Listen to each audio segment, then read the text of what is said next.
Estamos de volta. Ao meu lado, Marcelo Jorge, radialista, e Marco Aurélio, analista político, que dividem a bancada do programa Opinião de Hoje.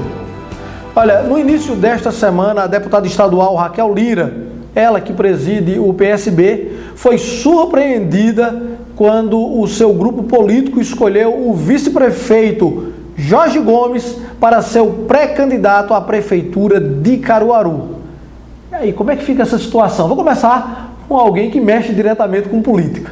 Olha, foi basicamente um cheque, né? Se a gente pensar no tabuleiro de xadrez, tem aquelas jogadas todas.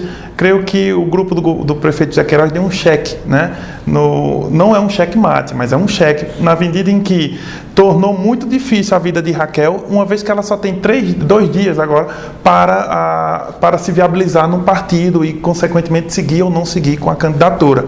Mas foi uma grande jogada e torna muda muito o cenário do nosso sistema eleitoral, da corrida eleitoral, e tem gente que ganha com isso e tem gente que perde. O maior perdedor é realmente Raquel, mas o grupo do governo Queiroz se fortalece e mesmo o grupo do deputado Tony Gel também se fortalece.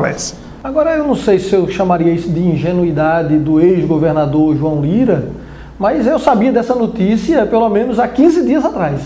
É verdade. Eu tive a oportunidade de entrevistar a deputada Raquel Rosimael, e foi interessante porque há cerca de 20 dias ela esteve lá em Garanhuns, na Agenda 40, e ela falou que a possibilidade do governador estar no palanque dela seria toda. Mas aí a gente sabe que existe um acordo do PDT nacional, e aí a gente sabe que o prefeito de Caruaru sabe disso, por isso ele estava muito confiante, e eles não iam perder um quadro como o Jorge Gomes, que é um quadro histórico dentro do PSB, um quadro que abriu mão muitas vezes de possibilidades para apoiar, né, a ideia do PSB, dos socialistas. Né? Ele já entrou em várias candidaturas assim difíceis, várias campanhas difíceis como um soldado do partido. Então é alguém histórico ligado desde a raiz, não é só ligado a Eduardo, né? O Jorge tem uma história muito anterior à própria história de João Lira e Raquel no partido.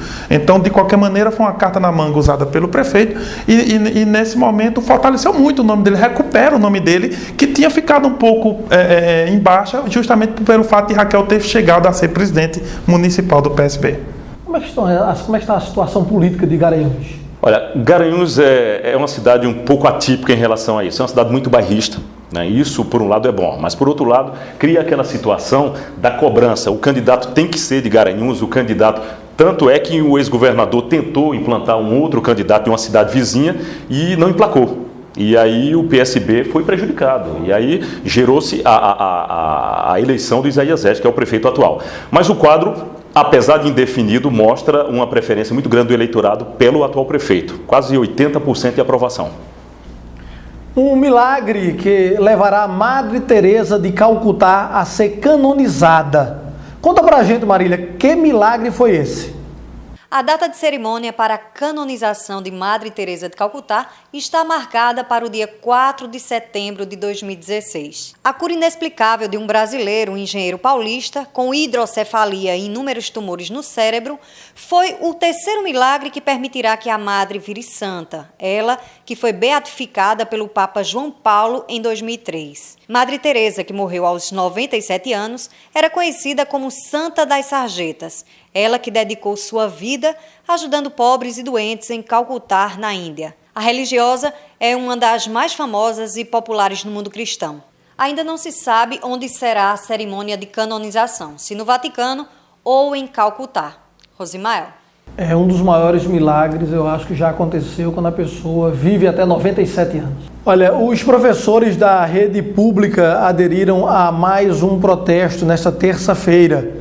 O repórter Edivaldo Magalhães foi conferir o que aconteceu. Acompanhe na reportagem.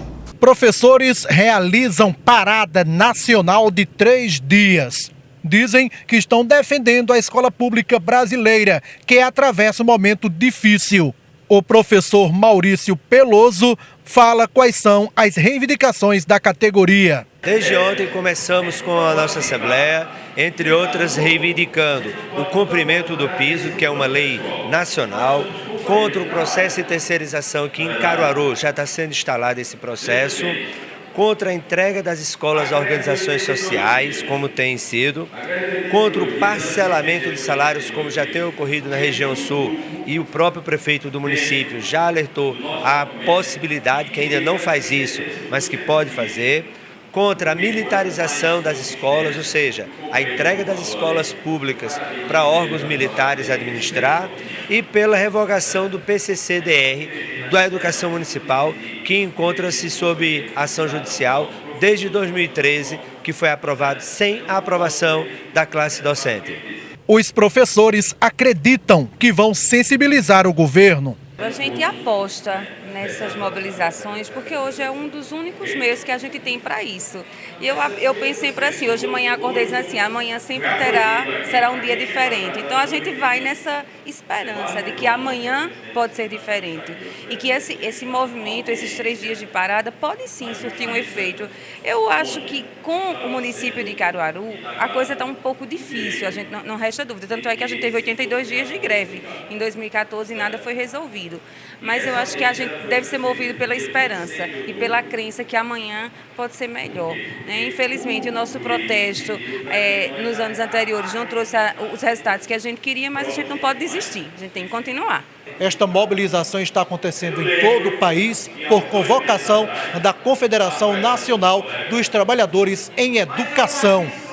Marco, resolve? Olha, o que a categoria tem é tentar sempre, no Brasil todo, reivindicar, discutir, agora precisa dialogar também.